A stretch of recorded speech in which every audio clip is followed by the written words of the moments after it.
I'm about to unleash about Shedeur Sanders. I just watched what happened to Shedeur Sanders in the Cleveland Browns' third and final preseason game. And I'm outraged, I'm sickened, and I'm saddened.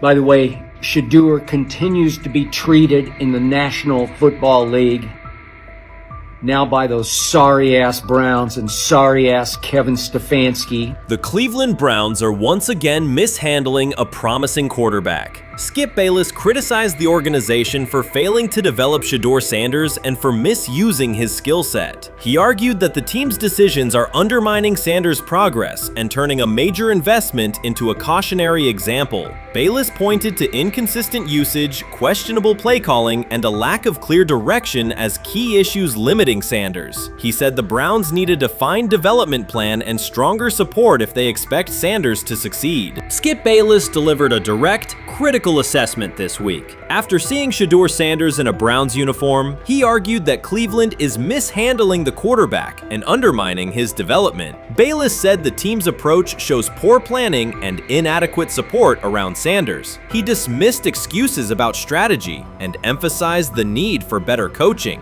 deployment, and protection. In his view, the Browns are setting themselves up for problems before the season begins unless they establish a clear plan for Sanders. Given the team's recent decisions, his reaction is understandable. Cleveland has a history of inconsistent quarterback development. Shedeur Sanders is a premium prospect, the son of a Hall of Famer, a proven college performer, and a widely recognized figure. The organization should prioritize his reps, protection, and a clear development plan, not place him behind Dillon Gabriel as if he were a secondary option. But I'm going to answer this question by saying Shedeur Sanders, and I'm going to tell you why. I think he's being set up to fail. That's right, I'm going to say it. Okay. Here we are on national television, right? There's been 11 practices, if I remember correctly. He's been starting against he's been playing against the third unit. He's fourth on the depth chart. And then suddenly you throw him into the start line, and he hasn't had any reps for the first team at all. Think about that. So you're just going to throw him to the wolves like that, huh? I mean, you know, if he had first team snaps in practice. Yet here we are. Cleveland has one of the most publicized prospects and is handling him like a depth piece. The broader issue is the franchise's long record of quarterback instability and inconsistent development. That history colors every move they make. When the Browns draft a quarterback, fans don't anticipate a long-term answer. They brace for another reset. Shedeur Sanders should be treated as a priority, not as an afterthought behind Dillon Gabriel. Let's give him a chance. Let's give him a chance with the play calling. You know you have an offensive line that isn't playing that well. So what do? Why not just play the short game so he can get the ball out of his hands very fast to run a competent goddamn offense? Outside of that, Shedeur has to be better in understanding that the offensive line that you're working with right now is not adequate. Why not allow the players that are competing for a job, in this instance, Shedeur Sanders, to finish off the 2-minute drill? When Browns fans see another quarterback selected, they brace for another setback. The franchise's recent history, from Johnny Manziel's failed stint to the rocky handling of Baker Mayfield, reflects inconsistent development and short-term decision-making. Against that backdrop, Skip Bayless's reaction to Shedeur Sanders on Cleveland's roster was blunt. He argued the team is already mishandling a premium prospect by treating him as a secondary option instead of a centerpiece for the future. Bayless's position is straightforward. Sanders is not just a name, he brings proven college production, leadership traits, and significant visibility that can strengthen both the offense and the organization's broader profile. Burying him on the depth chart behind Dillon Gabriel signals a lack of a clear development plan and wastes early momentum. Instead, Bayless contends, Cleveland should establish a defined pathway. First-team practice reps, protection and personnel tailored to his strengths, deliberate play calling that accelerates processing, and measured in-game opportunities that build confidence and execution. In his view, the Browns need alignment from the front office to the coaching staff to prioritize Sanders' growth. Continuing to treat him like a depth piece risks repeating the same cycle that has undermined previous quarterbacks. Committing to a coherent plan gives Sanders and the franchise a realistic chance to convert potential into sustained performance. Sometime last week, and then, and I just tweeted that out again this morning, and then today, the Joe Flacco one got posted. So running through this, and then of course we'll still have Dylan will be next, and then Shedeur will come last. As training camp nears, Mary Kay Cabot is providing straightforward analysis of the Cleveland Browns quarterback competition. The starter has not been named, but she has moved away from her earlier skepticism of Shedeur Sanders and now acknowledges his talent and potential. Cabot explained that if Joe Flacco is chosen to start week 1, it will mean he is the most prepared to play immediately. This approach would also give younger quarterbacks such as Kenny Pickett time to adjust, refine their skills, and maximize their potential while Flacco handles the early workload. She added that a Flacco start would not prevent Sanders from earning the position later in the season. The depth chart remains flexible, and Sanders' continued development could put him in line for an opportunity as circumstances evolve. Cabot also noted that Pickett could win the job for week 1, but he must demonstrate he can integrate smoothly with the offense and perform reliably under pressure. The Browns want a leader who can control the huddle, execute plays efficiently, and maintain composure. Pickett's performances in upcoming practices and preseason games will be critical in determining whether he secures the starting role or Sanders ultimately takes the reins as the season progresses. Things like that. It doesn't mean that that Kenny can't swoop in there and steal that job by them, but he's really going to have to show that he has a complete mastery of this scheme and this system, and that they don't have to dial it back a lot to put him in there. So these will be some considerations, and I do think that that as the preseason goes along, it will become evident. Mary Kay Cabot recently stated that Shedeur Sanders is ready, and the Cleveland Browns are monitoring him closely. After a strong showing during organized team activities and minicamp, Sanders has made notable strides in his development. With continued progress, he is expected to return to the field prepared to contribute meaningfully. The Browns coaching staff is tracking his growth, and anticipation about his long-term role is increasing. Cabot added that if Sanders maintains this trajectory and continues to demonstrate poise within the team, he will have a legitimate chance to earn the starting quarterback job. Each practice rep strengthens his case, reinforcing the possibility that his development could benefit both the player and the organization. As Sanders impresses, discussion about his future in Cleveland becomes more compelling. Cabot also emphasized Sanders' advanced understanding of the offense. She noted that his football IQ appears in every drill and that he seems ready to execute the Browns system at full speed. His ability to process defenses quickly and make decisive reads distinguishes him from his peers. With the appropriate opportunity, Cabot believes Sanders could become a genuine difference maker for the Browns. One area Cabot highlighted is Sanders' command of pre-snap adjustments. His capacity to diagnose defensive fronts and communicate changes gives him an edge and reflects high football intelligence. If he translates those reads into consistent connections with his playmakers, he could elevate the Browns' offense significantly. By comparison, Cabot said quarterback Dillon Gabriel is still refining his grasp of complex terminology and play calling. While Gabriel possesses upside, Sanders' comfort with intricate concepts and his ability to manage tight pockets under pressure give him a clear advantage at this stage. Gabriel must sharpen those elements to compete at Sanders' level. Cabot previously reported that Sanders had already earned first-team practice snaps ahead of Gabriel. Her latest update confirms that Sanders is now approved as the Browns' starting quarterback, solidifying the organization's commitment to him as QB1. Expectations are high, and his response to the challenge will be closely watched throughout training camp and preseason. Cabot further noted that head coach Kevin Stefanski authorized Sanders to take expanded first-team reps beginning next month. This milestone underscores Sanders' readiness and the coaching staff's confidence in his progress. As the regular season approaches, Sanders aims to cement his status as the starter, and the competition for that position is intensified. Though Sanders leads the race, Kenny Pickett remains in contention. Cabot stressed that Pickett must prove he can integrate seamlessly with the offense and perform consistently under pressure. His performance over the next several weeks will determine whether he can challenge Sanders for the starting role. With both quarterbacks vying for the top spot, the Browns' Week 1 starter will be one of the most scrutinized decisions of the upcoming season. For now, Cabot's reporting underscores Sanders' rapid ascent, strong football intellect, and growing command of the offense, qualities that position him well to lead Cleveland's offense when the opportunity arrives. They have never loathed college football itself. They have resisted the people determined to reshape it. When Deion Sanders, black, direct, unapologetic, walks into a room of power brokers and speaks with authority instead of deference, critics recoil. During his playing days, they complained about celebrations and gold chains. Now that he is a head coach, mentor, and father, they label him something more polite, but just as dismissive, a problem.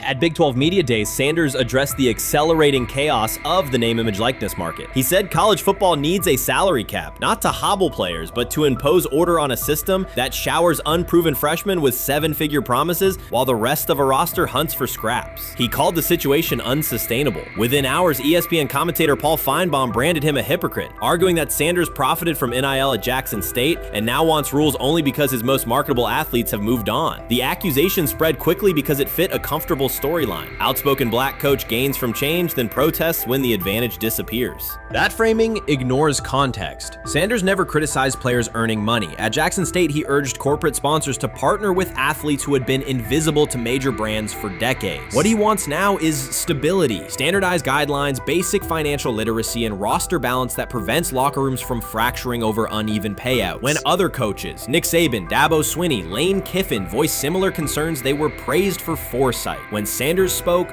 the tone shifted to suspicion. The difference is not the message, it is the messenger. Feinbaum's response followed a familiar script. When black leaders question the structure of the sport, their motives are interrogated, their credibility attacked, and their competence doubted. He did not level the same charge at Jimbo Fisher when Fisher complained that NIL disturbed recruiting. He stayed silent when Kiffin lamented the transfer portal. But Sanders, who raised enrollment and television ratings at Jackson State, brought unprecedented attention to Colorado in one season and consistently mentors players beyond football, was called opportunistic. Feinbaum dismissed the cultural impact Sanders created, the exposure for historically black colleges, the draft picks developed, the infrastructure improved, reducing his work to a marketing stunt dependent on star sons Shedeur and Shiloh or two-way standout Travis Hunt. Sanders did not retaliate. He returned to practice, media obligations, and recruiting. His confidence is rooted in faith and in the responsibility he feels toward young athletes whose lives will extend decades beyond their highlight clips. When he asks for NIL boundaries, he is thinking about freshmen handed large sums without guidance, families unprepared for sudden wealth, and programs that abandon kids once production stalls. He has watched that cycle from the inside.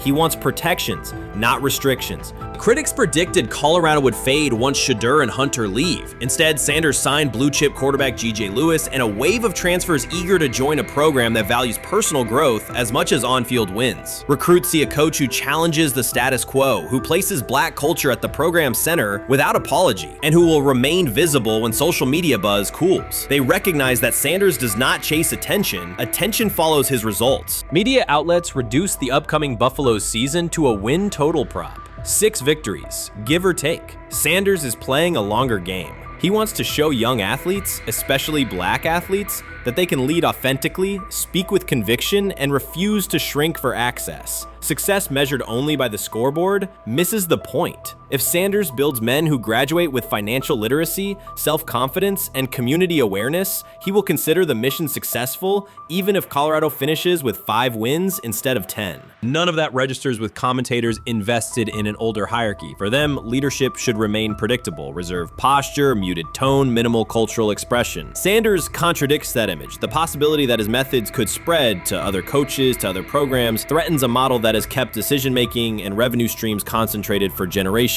So the debate is not about hypocrisy or payroll ceilings. It is about control of the narrative and who is deemed qualified to write it. Sanders refuses to surrender that authority. He knows order is necessary. He also knows whose voices have been ignored whenever real reform is discussed. By speaking plainly, he forces television panels, athletic directors, and conference commissioners to confront issues they would rather defer: financial education, equitable resource distribution, and consistent national standards. Whether Colorado exceeds betting lines this fall will not change the trajectory Sanders has already set. He made Boulder relevant, energized recruiting beyond traditional power corridors, and broadened college football's cultural reach. that influence will persist long after social media debates cool. If his call for NIL structure eventually becomes policy, as the NCAA and Congress now contemplate, Feinbaum's soundbite will fade while Sanders' imprint endures. In the end, accusations of hypocrisy say more about the accuser than the coach. Sanders has remained consistent, empower athletes, hold adults accountable, and inject stability before unchecked money corrodes the locker room. The people who stand to lose clout in that environment prefer the chaos they can manipulate. Sanders prefers a system that nurtures the players who make the sport worth watching. His advocacy is rooted in experience, not self-interest, and his critics will have to decide whether to engage with that reality or keep shouting from the sidelines. Watson says he has been mentoring Shedeur Sanders at the quarterback position.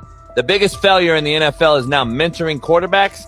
The most overpaid underdeliverer at the position is now mentoring 2 rookie QBs and a Super Bowl champ. So what exactly are you mentoring him at? You have had 24 civil lawsuits that you paid off to go away. And when you play, you are as ass as those massage therapists are, apparently.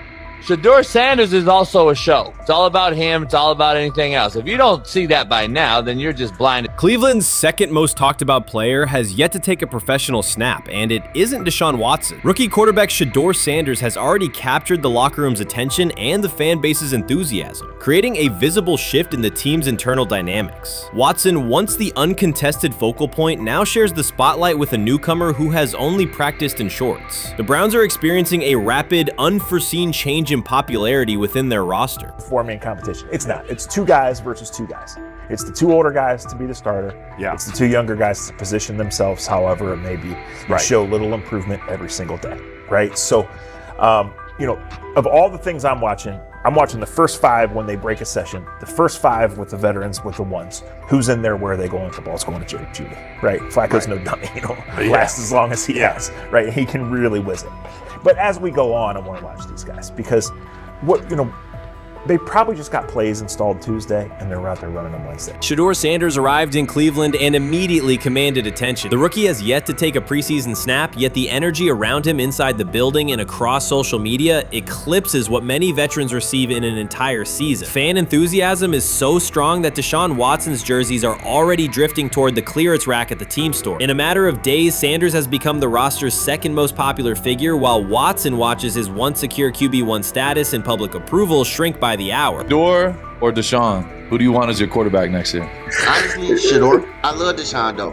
Like, I don't understand all the hate for Deshaun. You get hurt and you get booed, bro. That's foul. That might be the foulest I ever seen. The Browns' social media staff posted a single candid photo of rookie quarterback Shedeur Sanders releasing a warm-up throw, and the response was immediate and overwhelming. Fans saturated timelines with edits of themselves alongside him, while Deshaun Watson's routine practice reps drew comparatively little notice. Although an official Sanders jersey has not been released, unauthorized versions are already moving at a pace that exceeds merchandise sales for several other AFC North teams. The surge in interest marks one of the most intense fan reactions Cleveland has experienced in recent memory. The excitement surrounding Shedeur also triggers a wave of criticism. Veteran analysts, anchored in a 1980s mindset, question whether his style will translate into lasting success. They focus on his NIL earnings, social media presence, and visible confidence, arguing that the image overshadows substance. To them, outward self-assurance appears to be a distraction rather than a competitive asset. Even a simple smile or brief display of personality is cited as evidence that he lacks the measured discipline they expect from a starting quarterback. Critics claim Shedeur Sanders is notable only because of his father overlooking the performance he delivered at Colorado. Many of those same observers ignored the Buffaloes until Deion Sanders made national headlines, yet they now question whether his son has earned the attention. They want rookies to keep quiet, carry clipboards, and wait 2 seasons before challenging for a starting role. Sanders is disregarding that script from the moment he arrived. His presence has already turned Cleveland's quarterback discussion into a genuine 2-man competition before a single preseason snap. Deshaun Watson maintains publicly that the situation does not concern him, but it is hard to believe the pressure is not real. A fully guaranteed contract protects his paycheck, not his standing in the locker room. Sanders, meanwhile, is translating charisma and early momentum into tangible influence with teammates, coaches, and fans, reshaping expectations for who will lead the Browns on opening day.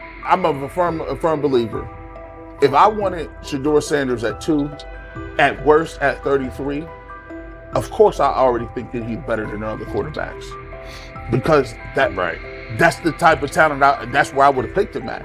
And if he was at 2 or 33 and he still had this same exact skill set, we would be talking about him starting and playing. Right. Well, that'd only be 3 quarterbacks. It'd be here, 3 quarterbacks, not 4. Yeah. But since he moved to the 5th round, that's cool. They might have to go along with it. But to me, I think if you ask who got the best tools, I'm going with Shedeur. Shedeur Sanders has not taken a single professional snap, yet discussion about him has split NFL social media into 2 camps. One side already argues he should start immediately. The other worries about what that means for veteran quarterbacks like Deshaun Watson. Reporters now line the perimeter of Browns camp, scrutinizing every inconsistency in Watson's spiral and every precise throw from Sanders during drills. Each well-placed pass is clipped, posted to TikTok, and captioned as evidence of a future QB1. Cleveland is no stranger to quarterback drama, but this situation is different. Rather than cycling through another unproven starter, the franchise is dealing with a rookie who entered with more polish, public attention, and perceived readiness than most first-year players. Fans chant Sanders' name before he has appeared in a preseason game, while the established starter works to maintain his relevance. The atmosphere is not yet a full controversy, it is a countdown. Traditional analysts insist on the importance of experience and respecting the process, yet Sanders is progressing on the timeline set by the supporters who already view him as the next leader of the offense. The rumors have ended, the decision is public. Cleveland Browns owner Jimmy Haslam has informed every level of the organization that unless an unforeseen injury intervenes, Shedeur Sanders will start at quarterback in week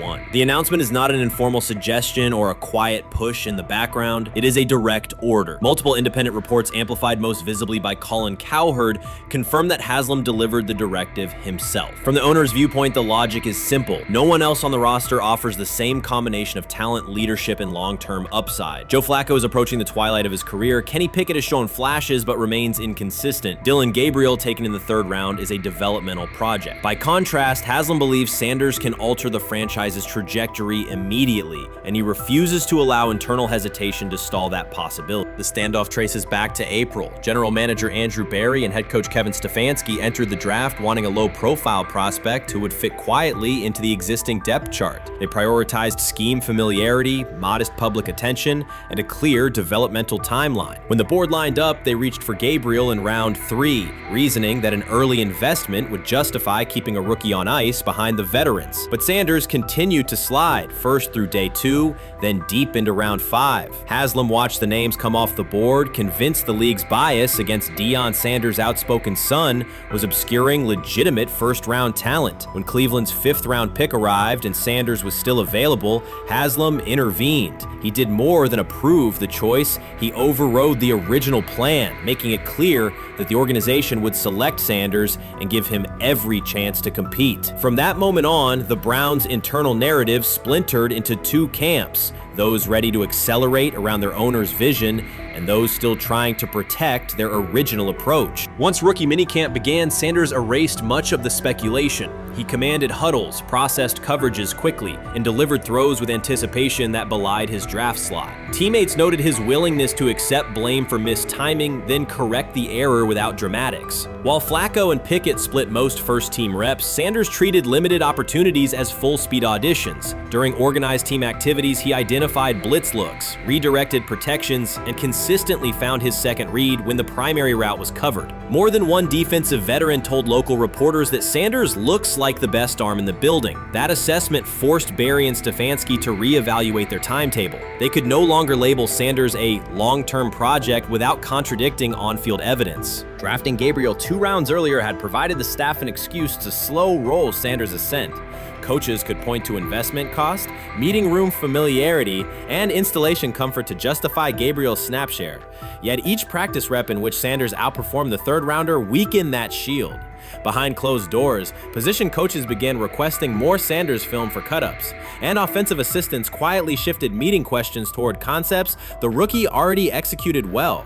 By mid-June, Berry himself started describing Sanders not as a developmental asset, but as a competitive option.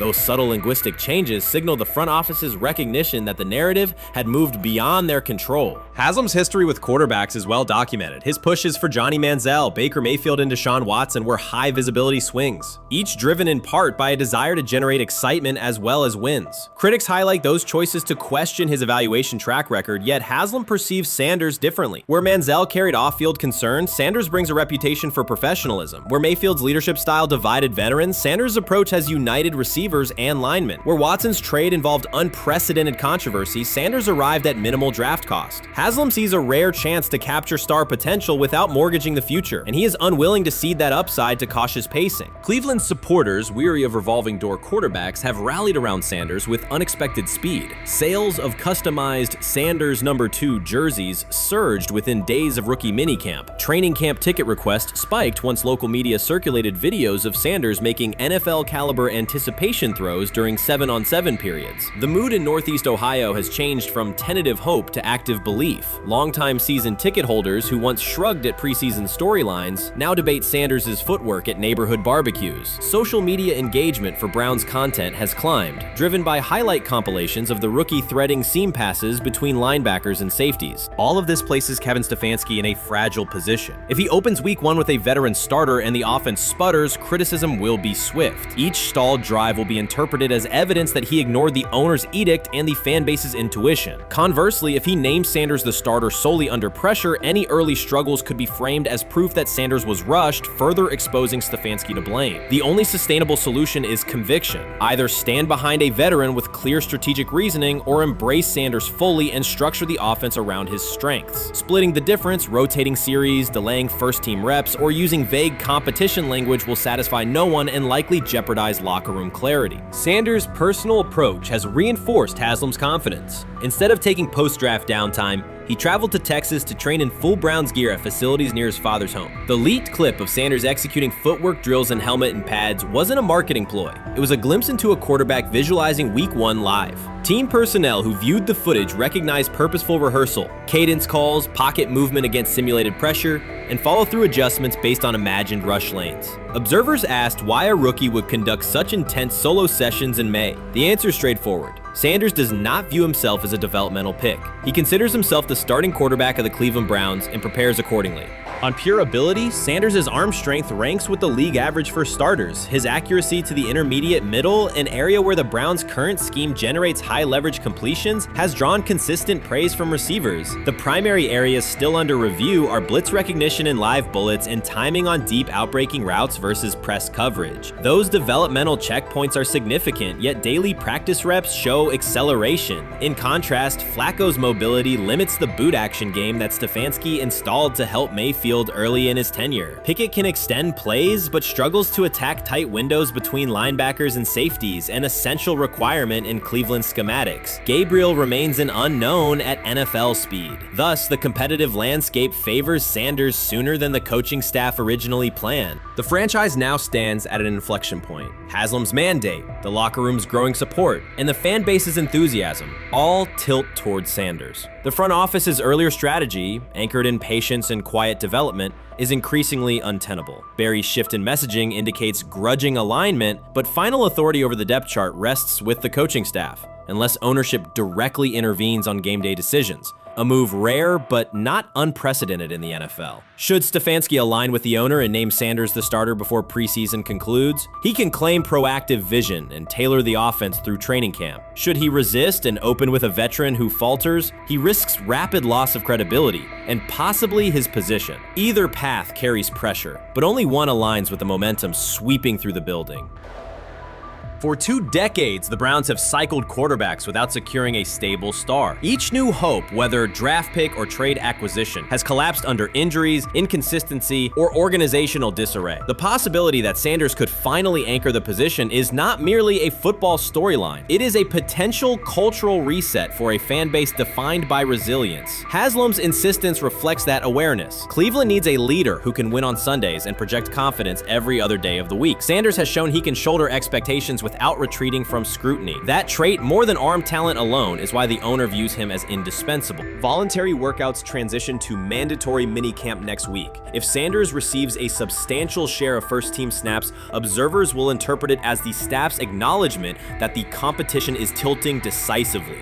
A public declaration may not follow immediately, but every rep allocation is a signal. If, however, the staff continues funneling most top unit snaps to Flacco or Pickett, tension will escalate. Local media will question the evaluation process. National analysts will debate the merits of letting a rookie learn through live action versus controlled practice. Inside the facility, players will recognize any disconnect between performance and opportunity, and unity could fray. The Browns have reached a decisive moment. Shedeur Sanders has demonstrated the skill, poise, and work ethic to justify starting in Week 1. Jimmy Haslam has publicly positioned him as the future, and by implication, the present of the franchise. Kevin Stefanski and Andrew Berry must either endorse that vision or brace for the consequences of delaying it. For Cleveland fans, the significance is clear. A legitimate chance to exit the cycle of quarterback uncertainty and rally behind a signal caller capable of commanding the field and galvanizing the city. Whether that opportunity is seized promptly or postponed will define the Browns' 2025 season and likely the tenure of the decision makers involved. They say training camp decides depth charts, but Shedeur Sanders began fighting for his job long before he will step inside the Browns facility. While most first-year players squeezed in one last vacation, he slipped onto a private field in Texas, strapped on Cleveland's helmet and shoulder pads, pulled a fresh number 2 jersey over his chest, and started rifling timing routes as if it were the opening drive of Week 1. No cameras, no hype track, no product placement, just sweat, cadence, and ball placement. A rookie does not rehearse in full game gear unless he already envisions himself commanding the huddle. Plenty of observers shrug that clip off. They insist the 5th rounder, quote, isn't ready, cling to depth chart conventions, or whisper that the name across his shoulders did most of the talking on draft day. Maybe it is the Dion connection, maybe it is a preference for prospects who blend quietly into the background, or maybe the league's gatekeepers fear the possibility that the kid is better than the quarterbacks they have spent months promoting. Whatever the motive, the countdown has started, and video rarely lies. Shedeur Sanders is not preparing to arrive. He is preparing to lead.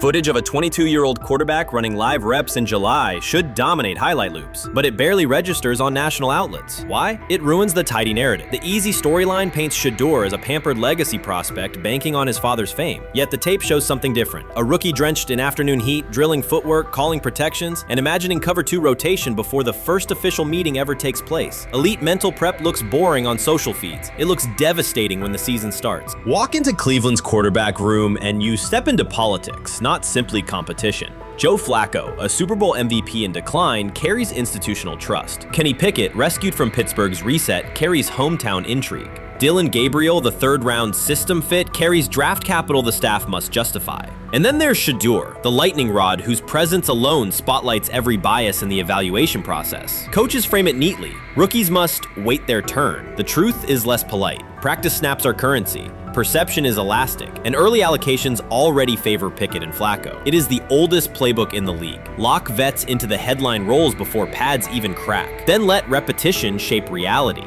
Sanders refuses to cooperate. He is not a 4th-string camp arm. He has engineered game-winning drives under national scrutiny, operated against live blitz looks most prospects never face, and more than any quarterback in the room, documented his own off-season obsession. No social media rollout, no brand consultant, just pads, cleats, and an unlit practice field. If his last name were Smith, pundits would label him the sleeper of camp. Instead, politics trails every throw. Training camp rotations expose organizational intent. Beat writer Fred Greetham already reports that Pickett and Flacco will open with first-team reps when veterans report July 23rd. Gabriel grabs the developmental snaps, leaving Sanders the leftovers. That isn't performance-based, it's narrative-safe. Gabriel doesn't threaten hierarchy, Sanders bends gravity. Watch the details. Does Shedeur steal 11-on-11 snaps with the 2s? Does he run red zone installs or 2-minute drills? If he does, coaches are admitting he is forcing his way in. If he doesn't, they are postponing the inevitable. Either way, the private field reps have sharpened his timing and condensed his release. He is not hoping for an opportunity, he is prepared to seize one the instant it appears. Cleveland's joint practices amplify that tension.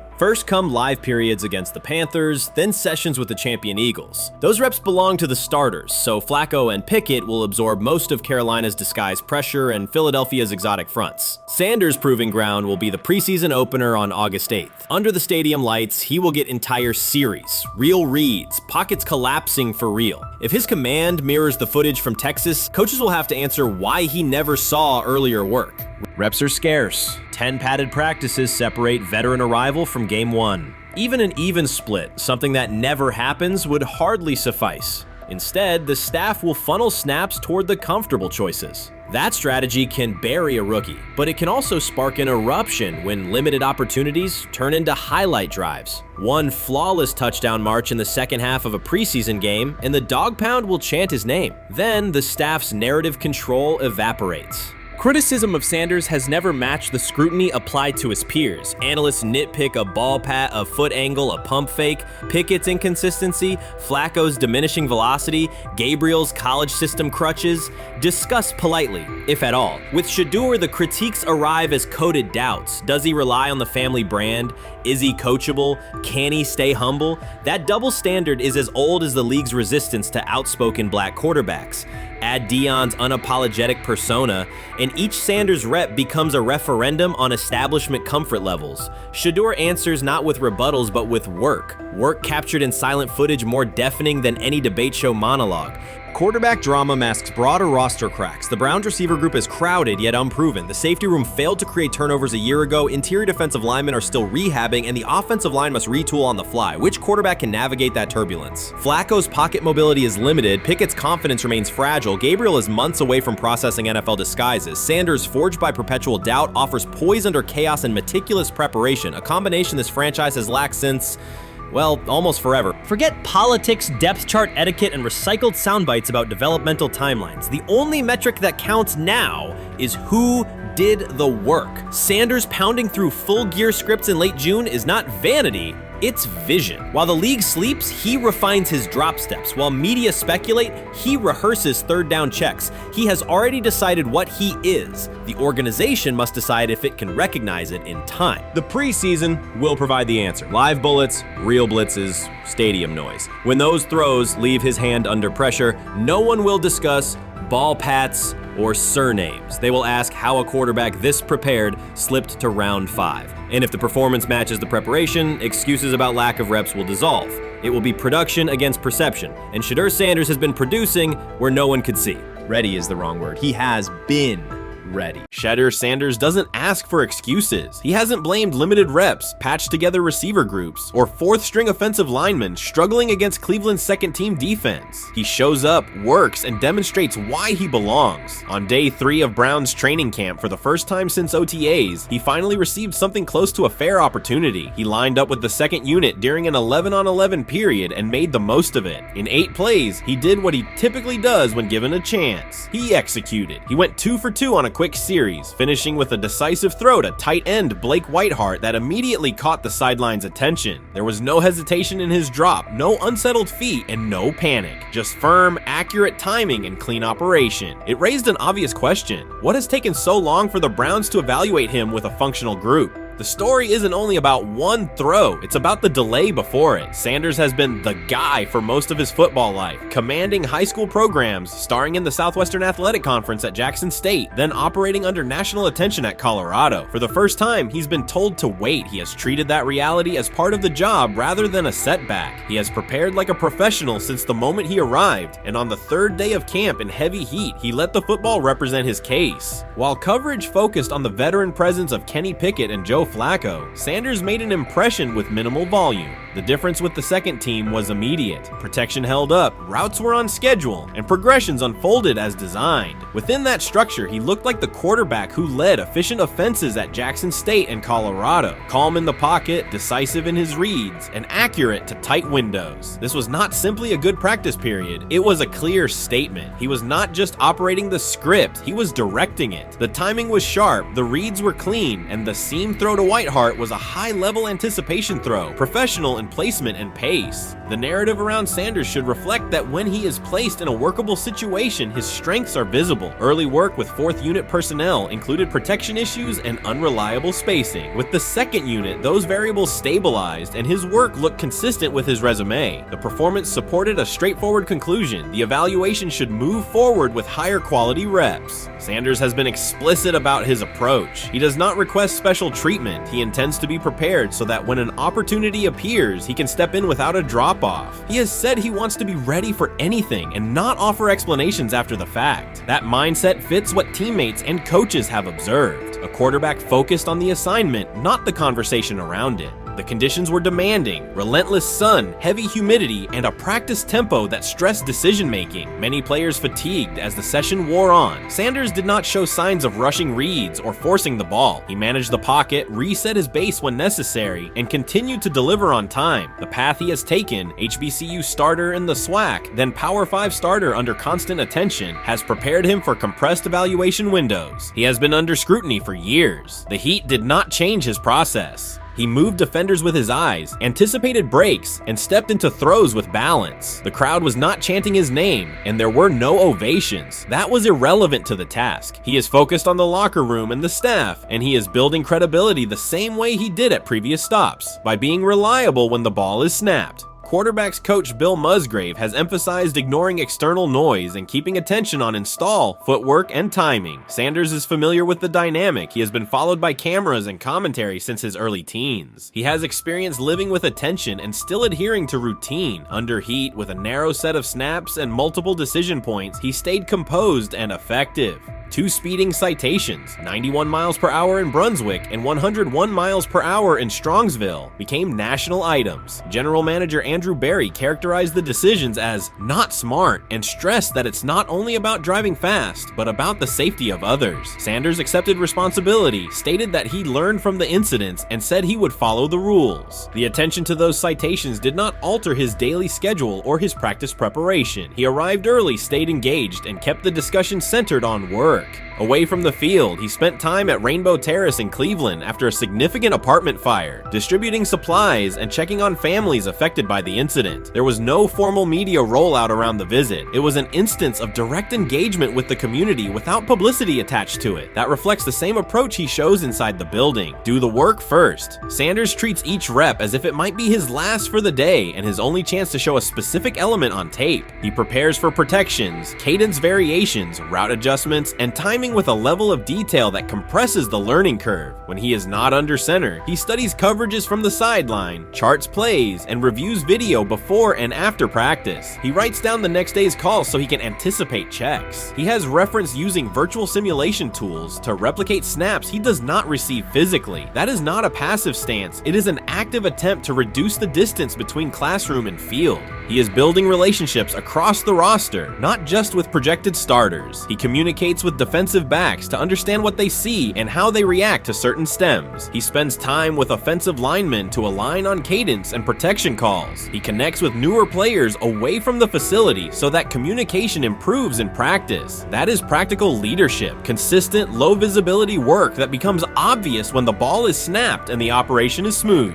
3 days into camp, a central question remains. Why hasn't he taken a first-team rep? Flacco has seen work. Pickett has seen work. Dylan Gabriel has been cycled in. Sanders has remained behind all 3 on the depth chart while producing efficient periods when provided stable support. Head coach Kevin Stefanski has not publicly detailed the plan for distributing first-team snaps among the quarterbacks. When asked, Sanders answered that it is not his place to comment on rotation decisions. That response aligns with his day-to-day conduct, respectful, professional, and centered on the next assignment. The staff is managing a room with a Super Bowl MVP, a former first-round pick, multiple rookies, and a new set of combinations on the offensive line. That creates a set of decisions about exposure, pacing, and evaluation windows. Within that context, Sanders has presented a clear case for additional evaluation. He has shown he can execute the offense as designed when the variables are standard. Musgrave has a long-standing connection with the Sanders family through his time as a teammate of Deion Sanders in San Francisco. That familiarity supports direct communication. It does not guarantee anything about the depth chart, but it does help streamline teaching, feedback, and expectation setting. Inside the defensive back room, veterans such as Denzel Ward have provided perspective on timing, leverage, and eye discipline that Sanders has incorporated into his preparation.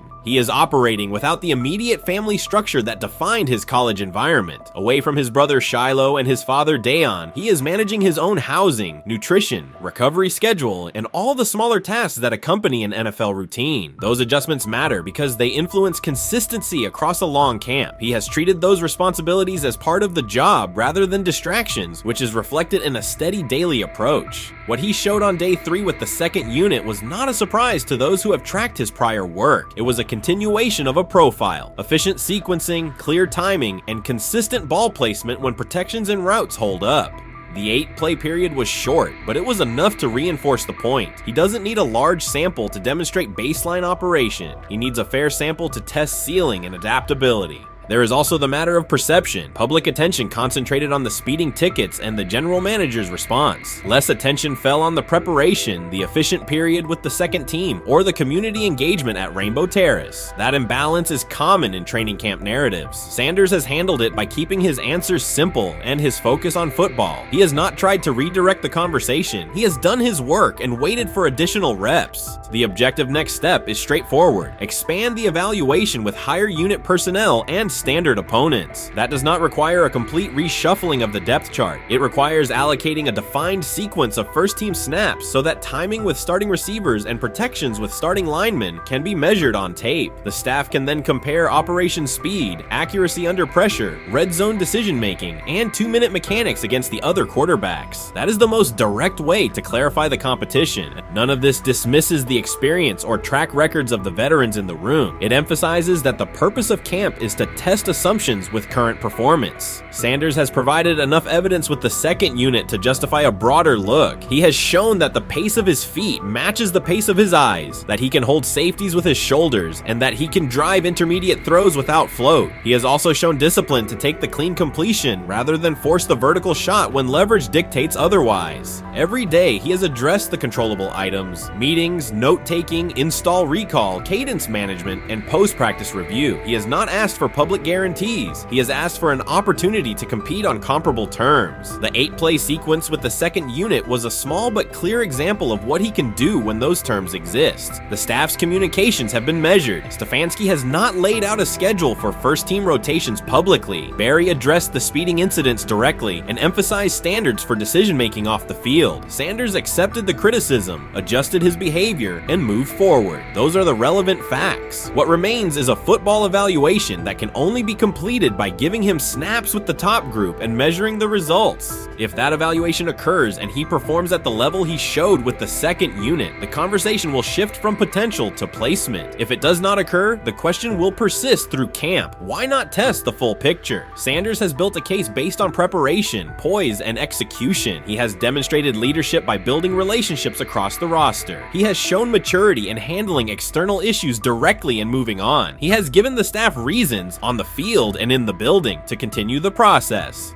3 days into camp, he has answered everything within his control. He has shown growth, discipline, and consistent operation. He turned early fourth-team disarray into learning, then executed cleanly when moved to the second unit. He kept the discussion on football when outside topics threatened to dominate. He has not tried to win a press conference. He has tried to win every rep. If he continues to stack days like this, the next step is logical. Evaluate him with the starters, document the results, and let the tape determine the depth chart. Until then, he will continue to prepare, continue to compete, and continue to present the same message through his play. I view things as I got time. I got time to be able to grow and mature, and be able to understand the ins and outs of the defenses and be able to get the good insight from the vets in the room. So I look at it as, a plus, and whenever, it's time for me to play. Shedeur Sanders rolled into Browns camp and instantly made the whole practice feel like a recess pickup game. NFL vets suddenly looked like they'd forgotten the playbook and were just trying to keep up. With that being said, I see some balls coming out of Shedeur Sanders at that camp, and I'm like, kind of looks like a guy. Yeah, I'm reading. He can sling it. I see him, some of the veterans, how they talk to him, mic'd up, see what he's doing in the community. Talking about Njoku there? joker like that. But once you see, different little interactions and things like that, I know he has the talent. We'll see. It'll be a competition that usually brings the best out of guys, especially young guys. So I'm interested to see how that quarterback situation. Right after Shedeur Sanders tightened his cleats and the Browns settled in for what they figured was a routine camp day, the whole vibe tilted sideways. No blazing comet, no UFO touching down at midfield, just a swagger-charged quarterback striding in like he'd crashed the wrong league and thought, yeah, I'll stick around and run this show. The Browns had no clue what storm was rolling in. You'd expect an NFL team to do a quick scout, maybe pull up a highlight reel or two, but nope. They greeted Shedeur with a shrug, only to watch him seize the field on snap one and run the whole operation like a seasoned pro. First and foremost, he's been the best quarterback in camp. Now look, Joe Flacco ain't had many opportunities. There was a whole day I saw he didn't throw the ball at all. Here's my theory on the situation. They already know who's starting in the number 2 is. They already know. Joe Flacco and Shedeur Sanders is already locked up. You're missing the boat, people. You're missing the boat. Your boy, Kenny Pickett and Dylan Gabriel, they're fighting. Shedeur didn't merely clock in, he hijacked the session. One moment he's loosening his arm, the next he's roasting veteran QBs like faded names on busted draft boards. Defensive coordinators everywhere had the same gut punch reaction. His pocket poise, straight disrespectful. His timing, psychic, and every pass left his hand like it was laser guided to its mark. While Shedeur Sanders was slicing up routes, the Browns secondary looked less like an NFL backfield and more like a gaggle of dads sprinting through a Saturday fun run. Big on enthusiasm, short on closing speed. Coaches fought the urge to slam the emergency horn. Players traded wide-eyed, "Are we serious?" stares, and someone even double-checked that a hidden camera crew wasn't about to pop out of the tunnel. But nope, this was pure Shedeur. Half cold-blooded surgeon, half highlight factory. He wasn't dropping a casual "I'm here," he was crafting a masterclass. From the first rep, the tempo changed. Shedeur Sanders accepted the snap with steady footwork, diagnosed the Browns' single high shell, and delivered a tight window seam route that forced the free safety to recover late. Throughout the period, he manipulated leverage with quick shoulder fakes, moved through full field progressions, and released on time from a balanced base, consistently putting the ball on his receiver's upfield shoulder. Cleveland's coverage struggled on multiple fronts. Safeties hesitated between deep half responsibilities and underneath support, creating voids at 15 to 20 yards. Cornerbacks and off-man were caught in trail position when Sanders used rhythm throws on 3-step drops, while those who tried press technique had their inside hand neutralized by his receivers' outside releases. Linebackers widened to match shallow crossers, leaving the middle hook unguarded for pivot routes and option digs. One corner attempted a line of scrimmage jam. Sanders immediately adjusted the route to a back shoulder fade, releasing the ball before the break and rendering the press ineffective. Over the session, he showcased pocket discipline, reclimbing to maintain throwing lanes rather than drifting, and finished with a series of anticipatory throws against cover 2 cloud, fitting vertical outs between the flat and deep half defenders. Sanders' combination of rapid post-snap processing, precise ball placement, and pocket efficiency exposed coverage mismatches at every level and highlighted communication gaps in the Browns secondary. By mid-session, the Browns defensive staff clearly recognized their calls were outmatched. Every adjustment, a roll to cover 6, a simulated pressure, a late rotate to 2 high, was neutralized once Shedeur Sanders confirmed the post-snap picture. Routes that had taken weeks to script were beaten by timing and location. Comeback set at 12 yards broke open before the corner's transition. Slot seam-outs dotted the void between the flat and deep half defender, and boundary receivers beat press with quick hand techniques, receiving the ball before the trail man could recover. Sanders' command was methodical. He used cadence to freeze plug blitzes, re-ID'd the mic when linebackers sugared the A-gaps, and maintained a firm base so he could reset and fire without resetting his feet. His receivers benefited from that rhythm. Top of the stem, eyes back, ball delivered on their upfield shoulder, allowing immediate transition to YAC. The Browns front tried a late stunt to compress the pocket. Sanders climbed 2 steps, re-spotted the shallow crosser, and delivered in stride, turning a potential sack into a 20-yard gain. What stood out most was how little ramp-up Sanders needed. From his first series, he processed full-field concepts at tempo, cycling through progression reads without hitching. The poise under interior pressure, consistency in ball placement, and ability to manipulate zone defenders left the Browns' coordinated disguise packages ineffective and forced them into static coverage by the end of the period. In short, Sanders' efficient mechanics, rapid processing, and anticipatory accuracy rendered Cleveland's defensive game plan ineffective at every level, from pre-snap disguise to post-snap spacing. Imagine there's many people that think Dylan Gabriel's a better quarterback than Shedeur Sanders. I don't care where they were drafted. And if the Browns are the one team that thinks that, then I'm going to suspect it's not true. They don't know what listen, they're doing. I every quarterback evaluation for 30 years. Right. I never root against anybody. Yeah. But I'd be surprised if Dylan Gabriel's ever a legitimate starting quarterback for the Cleveland Browns. I-I'd be surprised. I just don't think. Well, then it is a wasted pick because you took him in the top 100.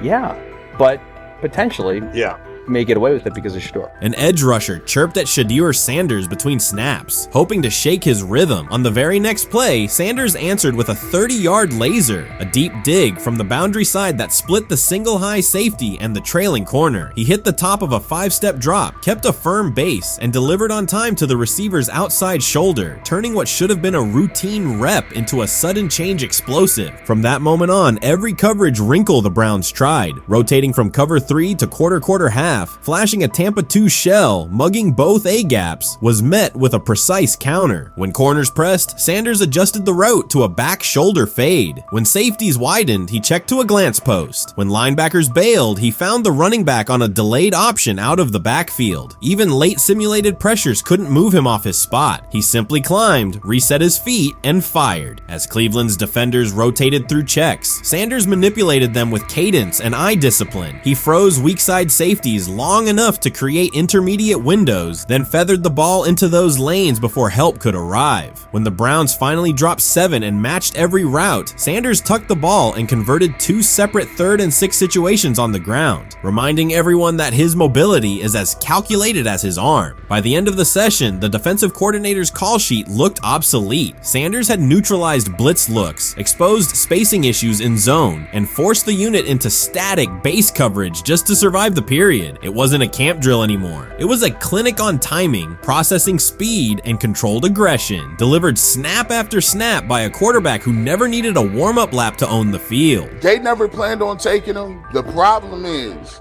like Ocho Cinco said, you got somebody that has endeared himself to the locker room. And guess what? The difference between him and Tim Tebow, the biggest one, is he can play. He can throw the ball. Tim Tebow running around being an H-back. He can throw the ball. And he's done everything he needs to do. He ain't saying nothing. He ain't rocking the boat. He ain't mad about the reps. He ain't mad about none of that. All the people out there want to see is this, like Tyler said earlier. We want to see what he can do with Jerry Jeudy. That's it. I want to see what he can do with David Njoku. I want to see him with Junkins. I want to see him with the first running backs. If you are cooking, if you are beating down the doors with the 3s and 4s, guess what? You deserve more. From the first team period on, Cleveland's secondary looked a step slow. A deep third safety hesitated on a post-snap rotation, leaving Shedeur Sanders free to climb the pocket and fire a 22-yard out that arrived before the defender could plant and drive. The supporting cast around him, players fighting for roster spots, not Pro Bowl invites, benefited from his command. Sanders used tempo to control the defensive front, altered protections at the line, and located throwing lanes so quickly that one receiver didn't register the catch until he crossed the goal line. As the Browns tried new personnel groups, coverage busts multiplied. Starters slipped out for hamstring stretches while rookies rotated in, only to find the ball arriving on their blind side before they'd completed a midpoint squeeze. On a later 3rd and long, Cleveland finally closed the interior rush lanes, compressing the pocket with 3 defenders. Sanders pivoted through the traffic, stepped into a narrow escape window, and, without resetting his shoulders, whipped a no-look pass to the boundary curl for a fresh set of downs. The throw turned a potential sack into an explosive play and left the coaching staff scrambling for answers. The people who are fascinated by Shedeur for whatever reason, whether it's his play, I guess, last year was kind of fun. If you're just like a guy who grew up like loving Deion Sanders and passed that love on down to your kids, I can see why you're like that. The one thing I will give them is you're looking at this quarterback room. If you're a fan of Shedeur and say, why can't he go beat Dylan Gabriel or Joe Flacco or Kenny Pickett? So I do understand that part of it, right? Because why not? Why couldn't he be the Brown starter in October or November? That looks like a quarterback room where everyone will get a chance to start. Honestly, guys notice it more when you're out winning games, right? If Cleveland starts off in a bad start, they're not doing well, and all of a sudden Shedeur or Dylan Gabriel are doing well in 7-on-7. They're throwing dimes. In practice drills, the number 1 defense can't stop them. people take notice of that. And the more that the players see it, they're going to, then the comments start happening over the lunch table. They start happening throughout the building, and that's when the pressure really will get severe. The Cleveland Browns were focused on resolving their quarterback situation until Jason Kelce made pointed comments that triggered a strong reaction from ownership. The response inside the organization was immediate and intense. What exactly did Kelce say that has the dog pound on edge and the front office under pressure? We've seen that miserable game by the Cleveland Browns. So they throw Joe Flacco in there, and I like Joe Flacco. He did good, but they gave him the resource of all the first-team guys. Then they throw Dylan Gabriel in there with first teams and second teams. So Dylan always is getting protected. The same thing again, they gave this scrub max protection on every play. Yeah, he completed some passes, but let's talk about his mistakes. He's still inconsistent with his throws, but he at least had max protection. The Cleveland Browns continue to be defined by inconsistency and avoidable setbacks. Even as fans hoped the organization had turned a corner, Jason Kelce, fresh off retirement, offered a direct critique that reignited doubts about the team's direction. His remarks implied the franchise's structure and decision-making remain unstable and recent progress may not hold. The takeaway for leadership is straightforward. Identify core issues, align on a coherent plan, and execute with discipline. For supporters, it's another sign that the problems run deeper than a single season. They throw Shedeur Sanders in there with the lowest cab drivers you couldn't even get on 5th Street. And I'm pissed off, bro, because the play calling was abysmal. Look, even if you don't like Shedeur didn't even get a chance to be trash. Even if you think Shedeur is garbage, he didn't even get a chance to be garbage. That's how awful the offensive line was. Kevin Stefanski still doesn't want to give Shedeur second strings and first strings reps. Why is that? Browns ownership's response shifted from measured to urgent. The pattern is familiar in Cleveland. The team once treated Johnny Manziel as a franchise solution, retained Hugh Jackson for a second year despite results, and invested heavily in Deshaun Watson through a costly trade and contract. These decisions reflect aggressive but poorly aligned planning. The outcome has been continued instability instead of sustained progress.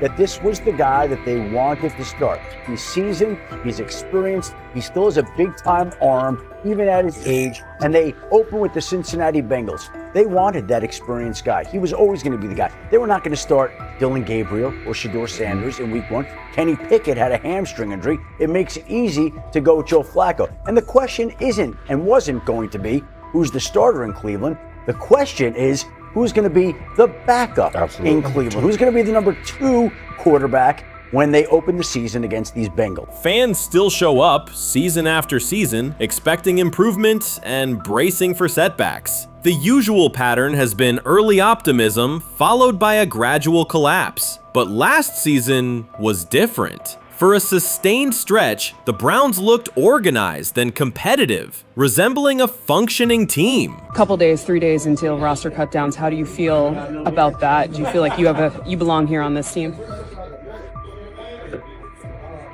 Obviously, I think overall as a player, I feel like I put in the work. I feel like everything I do, I try to do it to my best, and that's all I ask for. So I feel like everybody feels like, they should be on the team, and if you ask anybody on the team, would they feel like they belong, in their own eyes. So I feel like I do, but I'm my own player, I think about myself in a high regard. The front office entered the offseason confident. Kevin Stefanski was being praised, and the Dog Pound believed the team had made real progress. Then Jason Kelce delivered a pointed assessment that cut through the optimism. Fresh into retirement, the former Eagles All-Pro and Super Bowl champion said Cleveland still looks like a team patching over issues rather than building a durable contender. Kelce's view was direct. The Browns' structure is fragile, and the roster is too dependent on perfect health at quarterback. He argued the team is one injury away from losing continuity and sliding backward. Because Kelce has operated inside a stable, championship-level organization, his comments carried weight with players, media, and fans. The reaction was immediate. People took his critique seriously, not as outside noise, but as an informed evaluation of how a successful team should be built. Ownership also felt the impact. Jimmy Haslam's response shifted to urgency, a sign that leadership recognizes the stakes.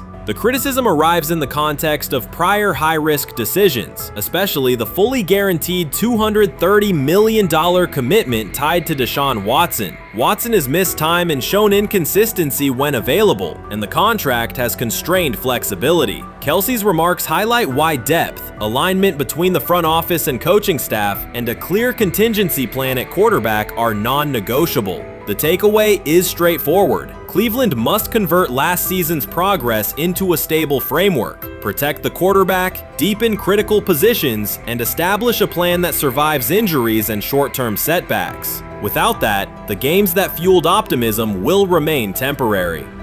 If you're a betting man, who do you think starts for the Browns at quarterback? Okay, this is the situation. Kenny Pickett, they actually traded for him. Joe Flacco, no one's bringing Joe Flacco in the building thinking Joe Flacco's going to be the starter. If Joe Flacco is your starter, you got a problem. You have a huge problem. And if they were saying Shedeur was the starter as the 5th rounder, you got a real problem too, because he passed over all these guys in these reps in the offseason in shorts, in bikini shorts, Speedos and stuff. Like, no. That kind of stuff. So I'm not that surprised when you put down a 3rd round pick on a quarterback. You do believe he has a certain skill set. Jason Kelce stated the obvious. Cleveland committed to a quarterback who hasn't played at an elite level in years, and Joe Flacco's playoff run didn't change the long-term outlook. Ownership appeared more upset that the criticism was public than by the substance of the critique. Many fans agreed. They've seen this pattern before. Rosters age, injuries are inevitable, and when a single contract dominates the cap, one setback at quarterback can undermine the entire season. Kelce's broader point was about structure. The Browns prioritized the high-cost, uncertain starter over depth and contingency. The late-season surge masked issues that remain: limited cap flexibility, thin depth at key positions, and an offense that lacks a credible plan B. Fans recognize how quickly a strong defense can decline with injuries, and how an offense without redundancy stalls. The AFC North raises the stakes. Baltimore with Lamar Jackson sustains a top standard. Cincinnati with Joe Burrow returns to contention when healthy. Pittsburgh rarely slips below .500 under Mike Tomlin and wins with defense and consistency. In that environment, Cleveland can't rely on perfect health or peak form from one player. The path forward is clear. Diversify cap allocation, reinforce the offensive line and receiver depth, carry a legitimate backup plan at quarterback, and install a scheme that functions regardless of who is under center. Given what we saw yesterday with Shedeur Sanders, somebody on the Cleveland Browns is 100% getting fired, probably by the end of this year. The person who's probably going to end up getting fired is Kevin Stefanski, because I know that he didn't want Shedeur Sanders on the team. It was Andrew Berry who made that pick. You can't really go against your GM. Bad things happen in this situation. But Shedeur Sanders is not without fault for what we saw yesterday. This is the play that we saw yesterday that has the internet just exploding, where Shedeur Sanders took like a 24-yard sack. Half of the internet is saying that this is all Kevin Stefanski's fault. Cleveland showed progress last season, but the underlying concerns remain. Jason Kelce highlighted them directly. The Browns' long-term plan is fragile, cap-constrained, and overly dependent on perfect health at quarterback. His comments focused attention on structural issues, roster depth, continuity in coaching, and a sustainable offensive approach, rather than a single hot streak. That criticism resonated because it reflected what many around the league already see. Ownership's reaction underscored the sensitivity. Jimmy Haslam has presided over frequent coaching and quarterback changes, and external scrutiny carries weight when it comes from a respected veteran with championship experience. Kelce's remarks reinforce that last year's Joe Flacco stretch was a short-term solution, not a foundation. The team still needs a durable plan that can withstand injuries and inconsistency. The practical takeaway is clear: stabilize the system, diversify cap usage, and build depth at key positions so the offense functions regardless of who is under center. That includes a coherent development pathway for younger talent such as Shedeur Sanders, with defined practice reps, protection, and scheme alignment. Kelce didn't say anything outrageous. He articulated the gap between a brief surge and a credible long-term contender. Have the faith of a mustard seed. Right, because this is the greatest resurrection since Jesus the Christ. Right, like at some point, Joe Flacco was thinking about getting into TV. Yeah. Right, Joe Flacco didn't have a job, and then now you not only come back and start for the Cleveland Browns late in the 2023 season, but they came back around to you. You're now the day one starter for a franchise that just 2 years ago was in the playoffs. The Browns' quarterback situation remains unsettled. Deshaun Watson was expected to be the long-term answer, but injuries and inconsistent play have prevented him from reaching an elite level. When the team turned to Joe Flacco after Watson's season deteriorated, Flacco immediately lifted the offense and produced results that highlighted the gap between expectations and reality. That a 39-year-old late addition could outperform a $230 million starter was not just a short-term surprise, it raised fundamental questions about roster construction and evaluation. Quarterback depth has been fragile, and the late-season surge masked broader structural problems. Jason Kelce's remarks made that clear. Cleveland is vulnerable if the starter is unavailable, cap flexibility is limited, and the offensive plan lacks a stable contingency. His critique drew attention to leadership and planning as much as on-field performance. Jimmy Haslam's strong reaction reflects the pressure on ownership. The organization has promoted a message of stability and progress, but Kelce's assessment suggested those gains are not yet durable. The path forward requires a realistic approach to the cap, a credible backup plan at quarterback, and a system that holds up regardless of personnel.